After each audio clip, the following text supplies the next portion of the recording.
SG Consultancy Services. Study MBBS in Russia, Philippines, Uzbekistan. ఒక్కగానొక్క కొడుకు దూరమైపోయాడు. దేవుడా, ఎందుకు నా కొడుకుని దూరం చేశావు అంటూ గుండెలు బాదుకుంటూ నా కడుపు కోత ఎవరు తీరుస్తారంటూ రోధిస్తున్న ఓ కన్న తండ్రికి సంబంధించిన వీడియో సోషల్ మీడియాలో వైరల్ అవుతోంది. ఈ వీడియో వైరల్ అవటమే కాదు, ప్రతి ఒక్కరిని కదిలిస్తోంది, కంటతడి పెట్టిస్తోంది. Bengaluru Chinnaswamy stadium RCB success పరేడ్కి సంబంధించి జరిగినటువంటి ఈవెంట్లో తొక్కేసలాట జరిగి 11 మంది ప్రాణాలు పోగొట్టుకున్న దుర్ఘటన మీకు తెలిసే. ఆ ఘటనలో 21 సంవత్సరాల భూమికి కూడా ప్రాణాలు పోగొట్టుకున్నాడు. అయితే ఒక్కగానొక్క కొడుకుని పోగొట్టుకున్న ఆ కన్న తండ్రి మాత్రం కొడుకు సమాధిని వదలకుండా సమాధిపై పడుతూ తనను ఎందుకు ఇంత అన్యాయం చేసి వెళ్ళిపోయావు అంటూ ఆ కొడుకుని ప్రశ్నిస్తూనే దేవుడు నాకు ఇంత అన్యాయం చేశాడంటూ గుండెలు అవిసేలా రోధిస్తున్నాడు. ఇప్పుడు ప్రతి ఒక్కరిని ఈ వీడియో ఆలోచింపచేస్తోంది. ఎందుకంటే పిల్లలకి ఏది ఇష్టమో మనకు తెలుసు. పిల్లలు ఇష్టపడింది మనం ఇస్తే వాళ్ళు బాగా హ్యాపీ అవుతారని చెప్పి పేరెంట్స్ ఎంత సాక్రిఫైస్ చేస్తూ వాళ్ళకి ఇవ్వటానికి ఇష్టపడుతూ ఉంటారు. కానీ పిల్లలు తల్లిదండ్రుల కష్టాన్ని మీరు అసలు చూస్తున్నారా? అక్కడికి వెళ్తున్నారు, అభిమానం ఉండొచ్చు, మీరు గొప్ప ఫ్యాన్సే, కానీ జరగరాని ప్రమాదం జరిగితే మీకే ఏదైనా అయితే తట్టుకోవటానికి మీ తల్లిదండ్రులు సిద్ధంగా ఉంటారా? ఆ గుండెలు తట్టుకుంటాయా? ఒక్కసారైనా ఆలోచిస్తున్నారా? ఇది కర్ణాటకలో జరిగినటువంటి బెంగళూరు చిన్నస్వామి స్టేడియంలో జరిగిన ఒక్క ఘటన గురించే కాదు. సినిమా అవ్వచ్చు, క్రికెట్ అవ్వచ్చు, ఇంకొకటి అవ్వచ్చు, అభిమానం ఎంతవరకు హద్దులు దాటనంత వరకే. హద్దు దాటితే, మితి మీరితే అది ప్రమాదానికి తావిస్తోంది, ప్రాణాలు తీస్తోంది. ఇది నిజమైన మాట, వాస్తవం కూడా. ఎందుకంటే అనేక దుర్ఘటనలు మనం చూసాం. అత్యుత్సాహం వల్ల ఎంతోమంది ప్రాణాలు పోగొట్టుకుంటున్నారు. నిజానికి ఒక పిల్లవాడిని అడిగి నీ రియల్ హీరో ఎవరు అని అడిగితే ఎవరు అమ్మా నాన్న పేరు చెప్పరు, కానీ ఎవరెవరి పేర్లో చెప్తూ ఉంటారు. ఇది కామన్. కానీ మీకోసమే వాళ్ళ జీవితాల్ని సాక్రిఫైస్ చేసిన వాళ్ళు ఎవరైనా ఈ భూ ప్రపంచంలో ఉన్నారు అంటే ఫస్ట్ అమ్మా నాన్న, వీళ్ళు మాత్రమే. దేవుడు అన్ని చోట్ల ఉండలేక మనకి అమ్మా నాన్నను ఇచ్చాడు అంటారు. మనం అడగకపోయినా మన అవసరాలు ఏంటో తెలిసే ఒకే ఒక్క వ్యక్తి అమ్మా నాన్న. ఎందుకంటే వాళ్ళ ఆలోచన, వాళ్ళ భవిష్యత్తు, వాళ్ళ ఫ్యూచర్ అంతా పిల్లలే అనేటట్టు బతికేస్తూ ఉంటారు. అంత గొప్ప ప్రేమ వాళ్ళది. కానీ ఇక్కడ ఈ తొక్కిసలాటలో జరిగినటువంటి ఆ దుర్ఘటనలో 11 మంది ప్రాణాలు పోగొట్టుకున్నారు. ఇక్కడ ఈ ఒక్క కన్న తండ్రి కాదు, 11 కుటుంబాలు ఎంతగా రోధిస్తున్నాయి. తమ వారిని కోల్పోయి వాళ్ళు ఎంత ఆవేదనలో ఉన్నారు, ఎంత కన్నీటి పర్యంతం అవుతున్నారు. ఒక్కసారైనా ఆలోచిస్తున్నారా?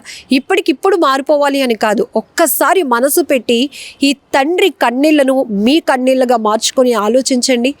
ఏం జరిగింది అసలు? అక్కడ జరిగిన అన్యాయం, నిర్లక్ష్యం ఎవరిదా ఏంటనేది పక్కన పెడితే అక్కడ వేలాదిగా వస్తూ ఉంటారు. కనీసం పిల్లల్ని మనం కంట్రోల్ చేయలేనటువంటి పరిస్థితిలో తల్లిదండ్రులు ఉంటున్నారా?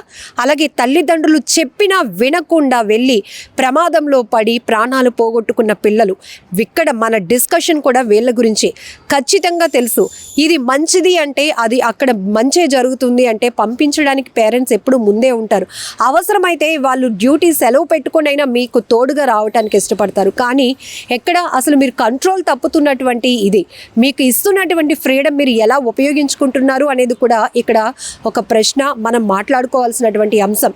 ఇక్కడ తొక్కేసలాట జరిగి 11 మంది ప్రాణాలు పోగొట్టుకుంటే అక్కడ నిర్వాహకుల నిర్లక్ష్యంపై ఏ స్థాయిలో విమర్శలు వ్యక్తమయ్యాయో, పిల్లల్ని కంట్రోల్ చేసుకోలేకపోయిన తల్లిదండ్రులపై కూడా అదే స్థాయిలో ప్రశ్నలు సంధిస్తున్నారు నెటిజన్లు.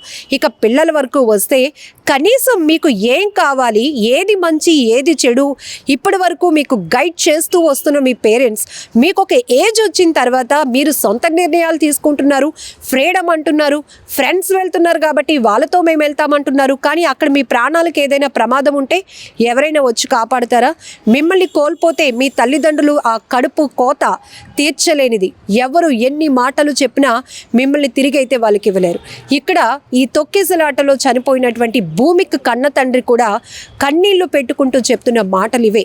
నా కొడుకుని పోలీసులు రక్షించడానికి ఊపిరాడలేనటువంటి పరిస్థితులు, తొక్కిసలాటలో చిక్కుకుపోయినటువంటి నా కొడుకుని వాళ్ళు తోడు పట్టుకుంటూ పోలీసులు ముందుకు తీసుకెళ్ళిన అంబులెన్స్ అక్కడ రెడీగా లేకపోవడం వల్ల నా బిడ్డ ప్రాణాలు వదిలేశాడు.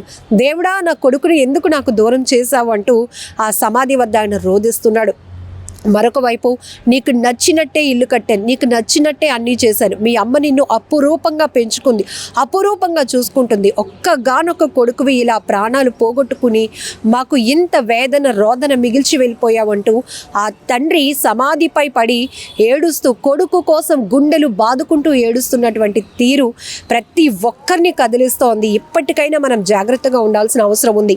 ఇది ఒక ఘటనే కాదు, చాలా చాలా సరదాతో వెళ్ళి ప్రమాదంలో పడి ప్రాణాలు పోగొట్టుకుంటున్న ప్రతి పిల్లల యొక్క కథ, కన్నీటి గాథ ఇదని చెప్పొచ్చు.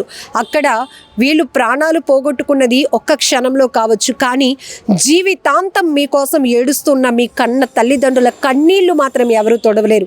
ఇది మాత్రం గుర్తుపెట్టుకోండి.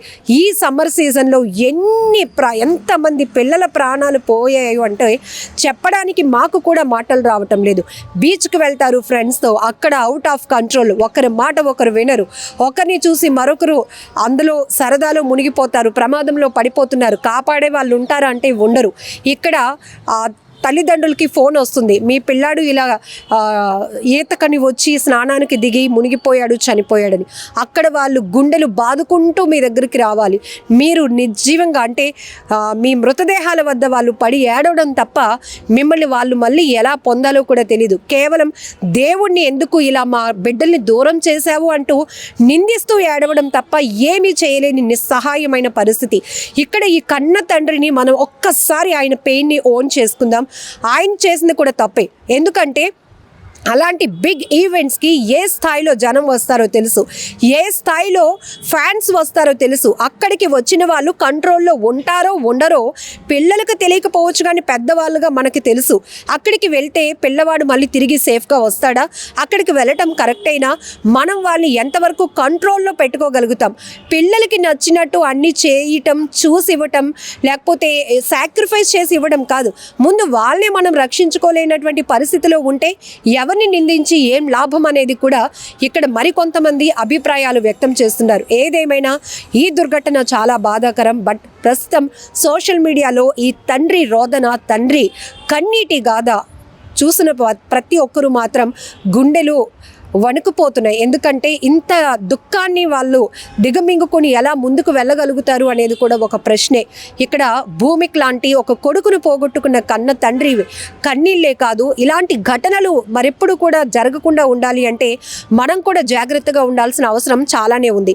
సో ఈ వీడియో పైన మీరేమంటారో, ఇక్కడ నిర్లక్ష్యమా, తొక్కేసలాట, ఎంతమంది ప్రాణాలు పోగొట్టుకున్నారు అనేది పక్కన పెడితే ఇలాంటివి జరగకుండా ఉండాలి అంటే ఎక్కడెక్కడ ఏ స్థాయిలో ముందు పర్యవేక్షణ అవసరం, ఎలా కంట్రోల్లో ఉండాలి, పేరెంట్స్ పాత్ర ఏంటి, పిల్లల పాత్ర ఏంటి అనేది విషయంపై కూడా మీ అభిప్రాయాలను కామెంట్ బాక్స్లో తెలపండి.